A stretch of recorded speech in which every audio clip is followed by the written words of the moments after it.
नमस्कार पिलामाने IG class रो आ गोटे नूतन video को तुम मानक स्वागत। आज आम पढ़ा षष्ठ श्रेणी गणित प्रकाशर द्वितीय अध्याय रेखा और कोण।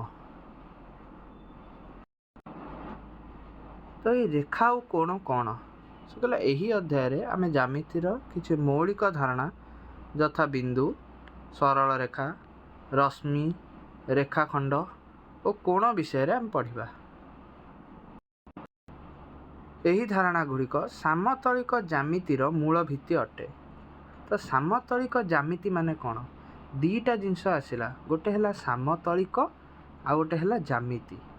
तो ये सामतलिक माने समतल आसी।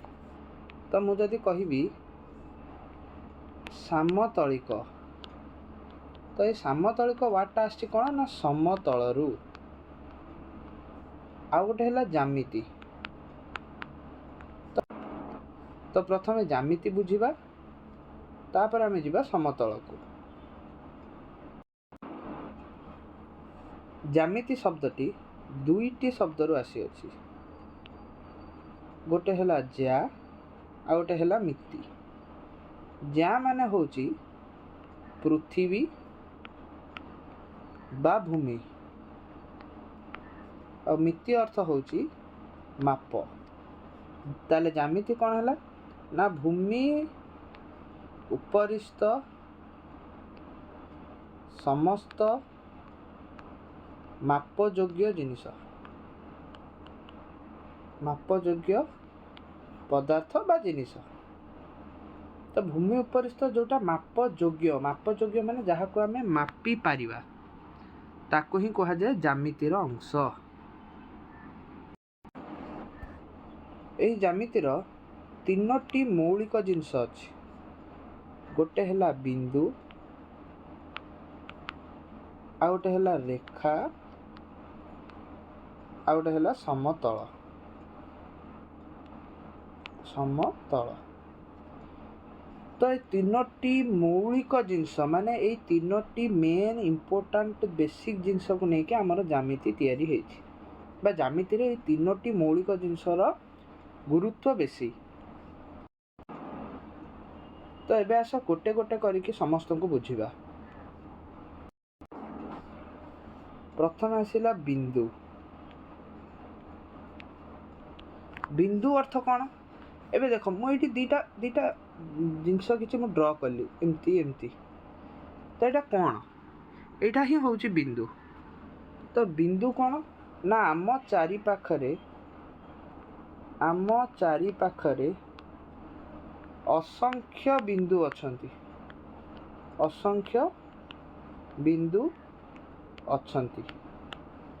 आम चारि पाखरे असंख्य बिंदु अछंती। बिंदु अर्थ कौन ना कणिका। आम गोटे जिनस कहि परिबे कणिका भलिया।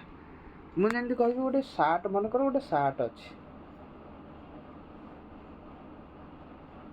गोटे सार्ट अच्छी। ए सार्ट को आम जदि भांगा माने छोट करवा, जिते छोट करवा लास्ट को आमको गोटे सूता मिलिबो। या अर्थ कौन ना ये सूतारू आमर ये सार्टटा तैयारी होइछि। सही परी बिंदु होची कौन ना मौलिक जिनस। मौलिक माने कौन ना गोटे बड़ जिनस को आम जदि भांगा, आम जदि ताकू जूम करवा पूरा छोट को जीवा, आम पाइबा कौन ना से सब बिंदु गुड़ा अच्छी। जमती गोटे बरफ, मु कहबी कौन गोटे बरफ। तो बरफ रे कौन अच्छी? पानी अच्छी। तो जल कणा आम तो कौन कहू? तो जल कणा मानकर समाहार रे पानी होइछि, पानी रु आम बरफ पाउछु। सेही परी बिंदु कौन ना बिंदुर समाहार रे आमर होइछि समतल। तो बिंदु मानकर समाहार रे आमर कौन होइछि समतल। ताले गोटे समतल रे असंख्य बिंदु बाहरी परिबे। गोटे समतल रे आमर असंख्य बिंदु बाहरी परिबे। तो बिंदु कौन? बिंदु होची एक मौलिक जिनिस ज्यामितिर बा मौलिक एकक, जहाँ को आम कहि परिबा जहार ना दैर्घ्य अच्छी, ना प्रस्थ अच्छी, ना उच्चता अच्छी। ये तीनटा भितर किछि ना। एटा गोटे मौलिक एकक कहार ज्यामितिर जहार दैर्घ्य नहीं, प्रस्थ नहीं कि उच्चता भी नहीं, किंतु ବିନ୍ଦୁରୁ ହିଁ ସମସ୍ତ ଜିନିଷ ଗଠିତ ବା ସମସ୍ତ ଜ୍ୟାମିତିକ ଅଙ୍କନ, ଜ୍ୟାମିତିକ ଚିତ୍ର, ଜ୍ୟାମିତିକ ପଦାର୍ଥ ସବୁ ବିନ୍ଦୁରୁ ହିଁ ସୃଷ୍ଟି ହେଇଛନ୍ତି। ତାପରେ ଆସିଲା ସମତଳ। ସମତଳ କ'ଣ? ଏବେ ଆମେ ପଢ଼ିଲେ ଯେ ଅସଂଖ୍ୟ ବିନ୍ଦୁମାନଙ୍କର ସମାହାର। ଅସଂଖ୍ୟ ବିନ୍ଦୁମାନଙ୍କର ସମାହାର। ତାହେଲେ ଅସଂଖ୍ୟ ବିନ୍ଦୁମାନଙ୍କର ସମାହାରକୁ ହିଁ ସମତଳ କୁହାଯାଏ। ସମତଳ ମାନେ କ'ଣ? ନା ଯାହାକୁ ଆମେ ଦେଖିପାରୁ, ଛୁଇଁପାରୁ, ଅନୁଭବ କରିପାରୁ। ମାନେ ମୁଁ କହିବି ଏଇନା ଗୋଟେ ଖାତା ନିଅ, ଏଇନା ଗୋଟେ ଖାତା, ତ ଏ ଖାତାର ଗୋଟେ ପେପରକୁ ମୁଁ ବାହାର କରିଦେଲି। ତ ଏଇ ପେପରକୁ ଆମେ ଦେଖିପାରୁଛୁ, ଏହି ପେପରକୁ ଆମେ ଛୁଇଁ ପାରୁଛୁ, ଆଉ ଏଇ ପେପରକୁ ଆମେ ଅନୁଭବ ବି କରିପାରୁଛୁ ଯେ ଏଇଟା ଗୋଟେ ପେପର ବୋଲି। ସେପରି ଗୋଟେ କପଡ଼ା, ଆମେ ଯଦି ଗୋଟେ କପଡ଼ାକୁ ନେଇପାରିବୁ, କପଡ଼ାକୁ ଆମେ ଛୁଇଁକି ଅନୁଭବ କରିପାରୁଛୁ, ଛୁଇଁ ପାରୁଛୁ, ଦେଖିପାରୁଛୁ। ତ ପ୍ରତ୍ୟେକ ଏଇ ପେପର ହେଉ କିମ୍ବା କପଡ଼ାରେ ହେଉ ଆମର ଅସଂଖ୍ୟ ବିନ୍ଦୁ ବାହାରିବ। ମୁଁ ପେପର ଉପରେ ଅସଂଖ୍ୟଟା ବିନ୍ଦୁ ଏମିତି କରିପାରିବି। ସେହିପରି ଏଇଥିରୁ ମୁଁ ଅସଂଖ୍ୟ ସୂତା ବାହାର କରିପାରିବି। ସୂତା ମାନେ କ'ଣ? କପଡ଼ାକୁ ସୂତା ମାନେ କ'ଣ? ଗୋଟେ ସୂତା ଅଛି, ମୁଁ ତାକୁ ଅସଂଖ୍ୟ ଭାଗରେ କାଟିପାରିବି। ଅସଂଖ୍ୟ ଯେତେ ଛୋଟ କରିଥିବି ସେତେ ଛୋଟ ହେଉଥିବ, ଅସଂଖ୍ୟରେ ମୁଁ କାଟିପାରିବି ଗୋଟେ ସୂତାକୁ। ସେହିପରି ଏଇଥିରୁ ଅସଂଖ୍ୟ ସୂତା ବାହାରିବ, ତ ସେଇ ସୂତାକୁ ମୁଁ ଅସଂଖ୍ୟ ଭାଗରେ କାଟିପାରିବି।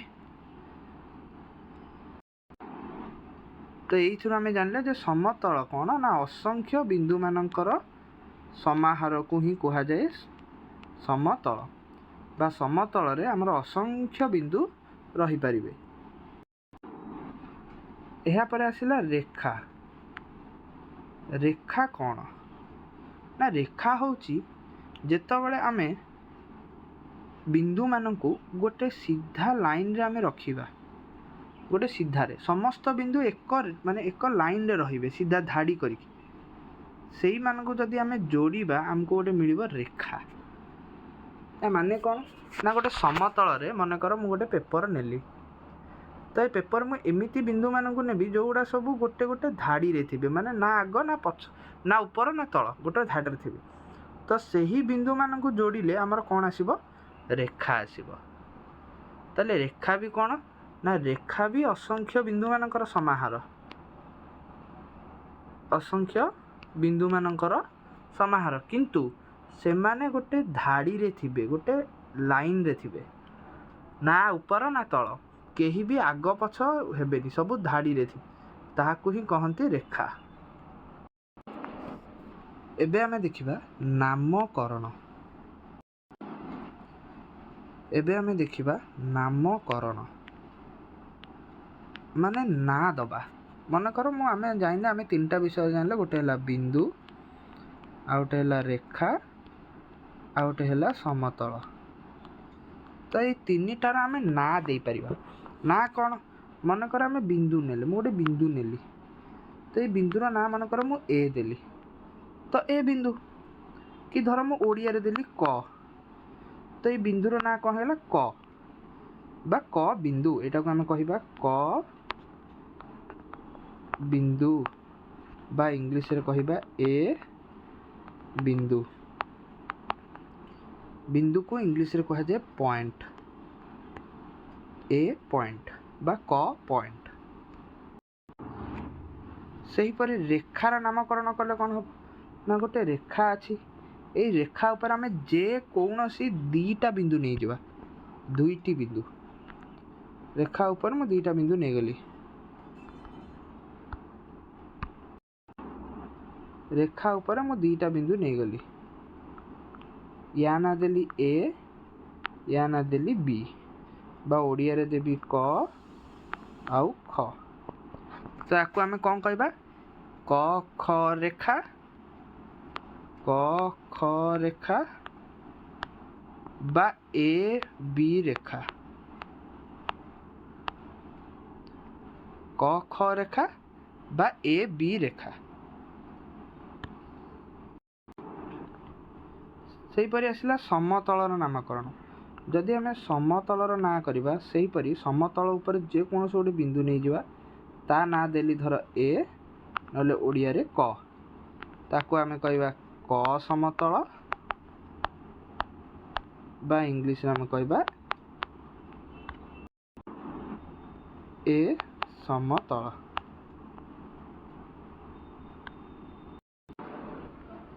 तो पिला माने आमे एबे बिंदु विषय पढ़िले। तो पिला माने आमे एबे बिंदु विषय पढ़िले। तो बिंदु रे देखो लिखा है कौन सी दैर्घ्य प्रस्थ उच्चता न थाए। पुणी जे कहि कंपास रो अग्रभाग ये किछटा उदाहरण दे। कंपास रो अग्रभाग, पेंसिल रो तीक्ष्ण मुन, छुंची रो मुन इत्यादि। एही परि भाबरे देखो आमे बिंदुर नामकरण करि परिबा जेमति कि जेड, टी, पी एटा को नामकरण बिंदुर नामकरण करा जायछि।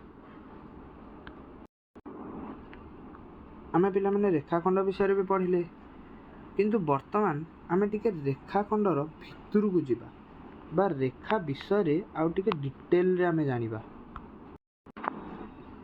तो पिला माने रेखाखंड कौन तो माने जानिलो जे बिंदु गुडा जदि गोटे सीधा लाइन रे अछंती धाड़ी रे तांको जोड़िले हमर गोटे रेखा हबो। तो एबे देखिबा जे रेखाखंड केते प्रकारर।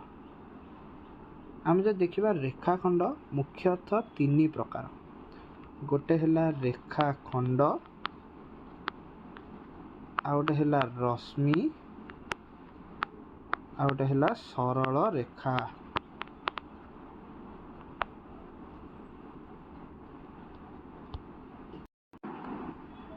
तो प्रथम आमे देखिबा रेखाखंड कौन। तो रेखाखंड कौन, रेखाखंड को आमे एमिति अंकन करू। तार एपटे गोटे बिंदु थिबो दाना धर देली मु ए, एपटे गोटे बिंदु दाना देली मु बी। तो रेखाखंडर दुईटी बिंदुर नामकरण थाए।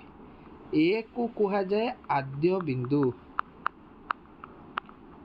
आद्य बिंदु। बी को कुहा जाए प्रांत बिंदु। या माने कौन, आद्य बिंदु माने कौन, प्रांत बिंदु माने कौन। आद्य माने हेला आरंभ, आद्य माने कौन आरंभ, आ प्रांत माने हेला शेष। जेमति आमे पढ़िचो इतिहास रे शेष प्रांत पर्यंत माने शेष जाए। आद्य माने कौन ना एई जगह गोटे बिंदु अछि मानकर ए, एठी गोटे बिंदु हेला बी, रेखाटा एइठू आरंभ हेइकी जाइची बी जाए। तो ए रे सेटा आरंभ, बी रे होची शेष। से जो एटा को जाए आद्य बिंदु, एटा को कहा जाए प्रांत बिंदु। जदि बी रु ए को जाई थांता तो बी को कहाई थांता आद्य बिंदु, ए को कहाई थांता प्रांत बिंदु। आद्य बिंदु माने जोठू रेखाटा आरंभ हेइची, प्रांत बिंदु जोठी रेखा शेष हेइची। एबे देखिबा लेखनी। लेखनी माने ना आमे रेखाखंड को केमिति लेखु। मु जदि ए बी को दर्शाया को चाहिबी जे मु लेखिबा को पड़िबो ए बी रेखाखंड। तो एते न लेखिकी तार गोटे चित्र बा सांकेतिक भाषा रे मु जदि लिखिबी ए बी ऊपर गोटे एपरि गोटे गार। तो या माने कौन, या माने से देखौची जे ए बी होची एक रेखाखंड, एक रेखाखंड। तार ना कौन ए आउ बी। मु ए बी मोर ए नामकरणटा कौन दर्शाउची, भल के शुण पिला माने। तो मोर ए नामकरणटा कौन दर्शाउची, मु जदि लिखिली ए बी माने ए रु आरंभ, बी रे शेष। ए रु आरंभ, बी रे शेष। जदि मैं यार उल्टा लिखि थांती, मु जदि एमिति लिखि थांती बी ए, या अर्थ कौन बी रु आरंभ, ए रे शेष। बुझिपार पिला माने लेखनी माने रेखाखंड को आमे केमिति लेखु बा संकेतिक हिसाब रे आमे खाता रे आमे केमिति दर्शाइबा। एहा परे आसिला, एहा परे आसिला रश्मि। रश्मि की आमे केमिति कोन करू। रश्मि अर्थ तीर। तीर पिला माने तुम देखछ तीर को ही कहुए रश्मि माने यह केवल गोटे रु आरंभ ये जो बिंदुटा तुम देखुच यही बिंदु को कहुए धर मुझे ए या कहुए आद्य बिंदु किंतु यार शेष तो नहीं शेष नहीं माने ये जो तीर चिन्हटा तुम देखुच ये तीर चिन्ह माने ये अनंत काल जाए आगु को बढ़ुव माने अनंत दूरता यहाँ अनंत दूरता को दर्शाए मुझे गोटे तीर छाड़ी मुझे गोटे तीरटा जदि छाड़ी तो तीर को मुझे जिते दूर छाड़ी जिते पर्यंत सी तार लक्ष्य को भेद न करिछि से सेते पर्यंत आगु को जाउथुबा ना नहीं सेटा को ही कहुए रश्मि तमे टॉर्च पकाउछ तमे मन कर ना टॉर्च पकाउछ टॉर्च रु लाइट जाउछि तो लाइट जिते पर्यंत गोटे कांथ किंबा गोटे जिनस पर न पड़ी से पर्यंत लाइटटा जाउछि ना नहीं लाइटटा तुम जिते आकाश को पकाउछ तुमको किसी देखा कहीं लाइटटा अनंत दूरता जाए जाउछि तो आमे पिला माने कौन जानले जे रश्मिर आद्य बिंदु अच्छी किंतु प्रांत बिंदु नहीं माने मन कर यहाँ हूँ ए बिंदु एठू रश्मिटा आरंभ होइछि जिबा किंतु कोठी शेष होइछि सेटा जणा नहीं सेटा को ही कहुए रश्मि एबे आमे देखिबा रश्मिर लेखनी माने कोन आमे रश्मि की केमती लेखु जेमती कि आमे ए बी रेखाखंड को लेखुलु एमिति तो ये तो सेमती किसी लेखी ना माने आमर प्रांत बिंदु तो नहीं शेष बिंदु तो नहीं तो आमे कौन करबा ना आमे ए रेखा उपरे जे कौन से गोटे बिंदु नहीं जा मानकर मैं नहीं गली बी मो भाविली ये गोटे बी बिंदुटा अच्छी तो ये जो ए आउ बी करिकी आमे एमती गोटे रश्मि चित्र देदेवा यहाँ को कहुए A B Rashmi A B रश्मि आमे एमती लिखिपर एबे चलो देखिबा सरल रेखा ए सरल रेखा कौन ए सरल रेखा होची जार आद्य भी नहीं प्रांत भी नहीं माने जार आरंभ नहीं कि शेष नहीं माने चित्रटा केमती हम ना चित्र हम एमती माने अनंत काल अनंत दूरता जाए उभय पटु जाउथुबो ताकू ही कहुए रश्मि ना यार आद्य बिंदु अच्छी ना यार प्रांत माने आरंभ भी नहीं शेष भी नहीं तो एबे आमे याकू केमती लिखिबा याकू तो पुणी दर्शाइबार अच्छी माने सरल रेखा को सही पर आमे कौन करबा ना सरल रेखा ऊपर दुईटा बिंदु नहीं जा मानकर मैं एठी नहीं गली ए एठी नहीं गली बी तो मैं आपको देखेबी ए बी सरल रेखा या मान हूँ ए बी सरल रेखा यहीपरि भाव में मुझे दर्शेबी एबे देखिबा रेखार मापन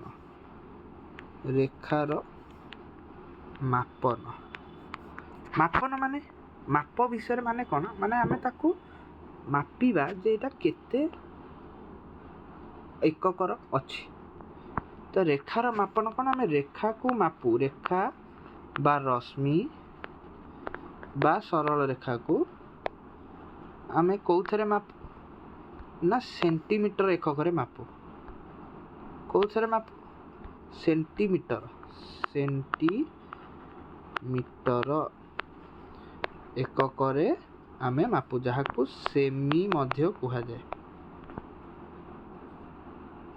सेहीपरि मापर प्रणाली बा मापर जिनसटा कौन आमे कौथरे मापू ना स्केल आमे कौथरे मापू स्केल रे मापू तो गोटे स्केल रे हमर केते सेंटीमीटर जाए 15 सेंटीमीटर नहेले 30 सेंटीमीटर जदि आमे सेंटीमीटर विषय जानिबा आमे जानिचे जे 1 मीटर होची 100 सेंटीमीटर एटा पिला माने मन रखिबो एबे पिला माने आमे देखिबा सरल रेखारे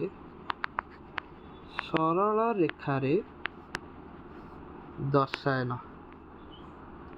बा दर्शाइबा सरल रेखारे दर्शाइबा सरल रेखारे कौन दर्शाइबा आमे सरल रेखारे रेखाखंड को भी दर्शाई परिबा ଆଉ ରଶ୍ମିକୁ ବି ଦର୍ଶାଇ ପାରିବା।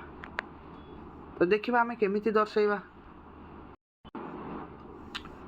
ମନେକର ଇଏ ହେଉଛି ଗୋଟେ ସରଳ ରେଖା।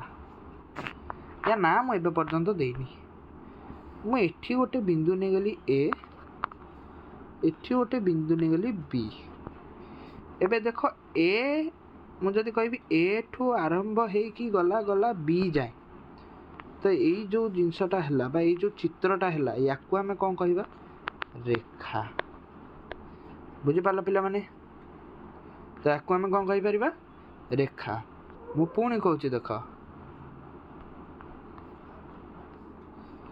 ମନେକର ଆମେ ଗୋଟେ ରେଖା ନେଲି, ମୁଁ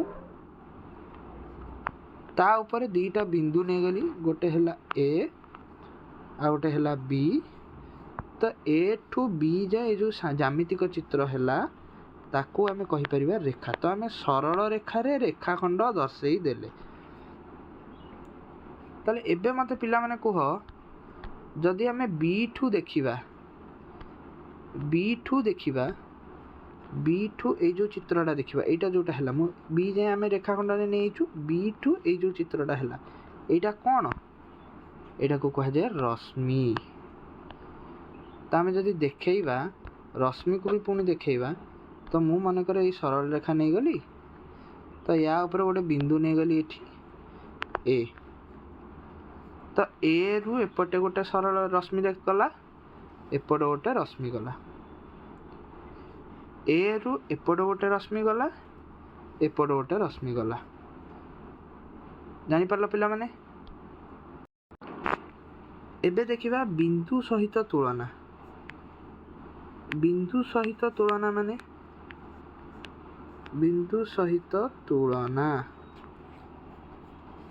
ମୁଁ କହିବି, ଯଦି ଆମ ପାଖରେ ଗୋଟିଏ ବିନ୍ଦୁ ଅଛି, ତ ଗୋଟିଏ ବିନ୍ଦୁରୁ କେତେଟା ରେଖାଖଣ୍ଡ ହେଇପାରିବ?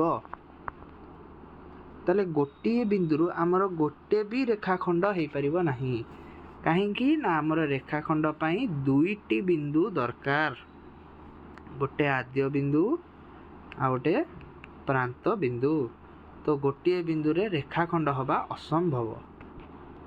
ତ ଗୋଟିଏ ବିନ୍ଦୁରେ ରଶ୍ମି କେତେଟା ହେଇପାରିବ? ତ ଗୋଟେ ବିନ୍ଦୁରେ ଅସଂଖ୍ୟ ରଶ୍ମି ହେଇପାରିବ। କ'ଣ ପାଇଁ?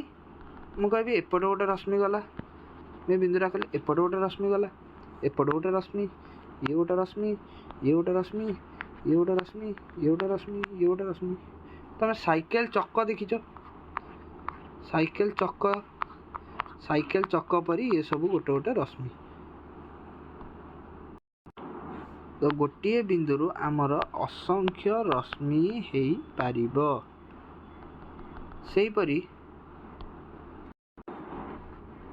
ସେହିପରି ଗୋଟିଏ ବିନ୍ଦୁରୁ ଆମର ସରଳ ରେଖା କେତେଟା ହେଇପାରିବ?